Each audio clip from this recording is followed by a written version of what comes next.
Hello. Look, what we're doing today is just boning out a leg of lamb and chucking some seasoning in it, some rosemary. I don't know if you can see that scene, some rosemary, some garlic. Now, off camera, we've already prepared the mixture that's going into our leg of lamb. So we've got rosemary, we've got garlic, we've got olive oil, and a bit of salt, a bit of pepper, and some lemon rind. So that's all, we've prepared all that before we made the start. We've also off camera boned out the leg. I boned out the bone out of the leg of lamb, and we're just about to roll it up. So we thought we'd record it for you just so you can have a bit of a giggle about the things that we get up to during the day. So we just whack that in there pretty evenly. We're going to leave a little bit just to cover off cover up the top of it once we roll it up. So get a good covering in there. As I said, we're going to leave those rosemaries and those garlic sprigs for the outside. Tuck it all in, roll it up. Let's get that bone out of the way. And the idea is try to make it as even as we possibly can. As I was just saying, that off camera, it's been a lot of years since I've actually done this, so you'll have to excuse me while I'm a little bit rough. Got our butcher's twine here, and we just start tying it up. Nothing too fancy, just a simple knot, like so. Bit of a slip knot. Actually, what I could do to make it a lot easier, you whack it around like that.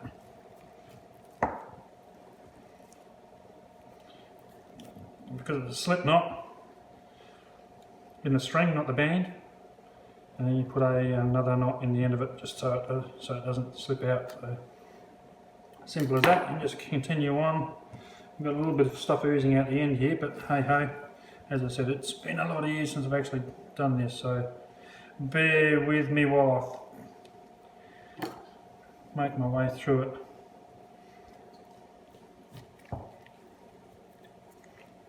Reasonably tight. It doesn't have to be, you know, drum skin tight, it's just enough to hold it still while it's cooking. One in the middle here, like so. I only use my knife because it doesn't slip, whereas if you use your fingers it'll slip through and probably cut your fingers too.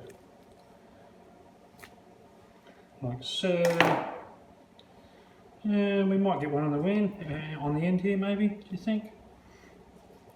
Well, I'll tell you what about if we go long ways? That's probably a better idea. We'll do a couple of long ways and that'll hold it for spilling out while it's cooking. That's probably not a bad idea. So I'm not as silly as I look.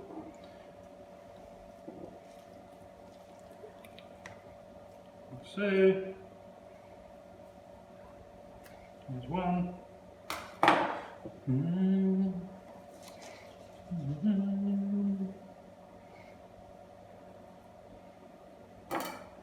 Again, just use the handle of your knife, a couple of loops around the handle. Put it nice and tight. Blocking the loop over the top. Cut off the excess. If you had a sharp knife, it'd cut off easier. And look, we got a little bit hanging out, but hey ho, it is what it is. But that I'm not too shabby. A couple of little holes in the top of it, just for our garlic and rosemary sprigs. Nice and deep. That's a small little bastard, that one. We might have to make the hole bigger.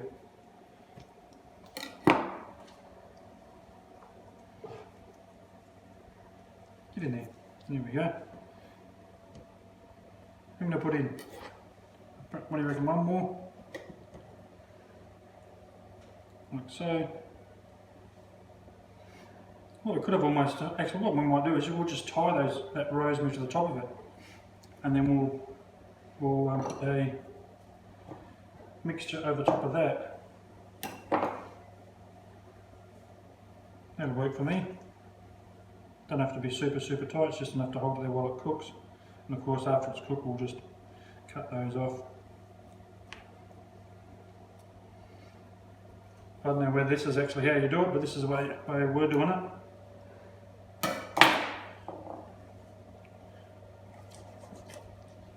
One more to the end just to hold that rosemary in, so you can use your hand if you want, just as quick.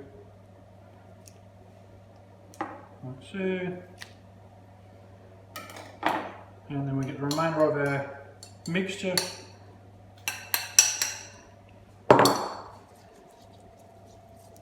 Get right into it.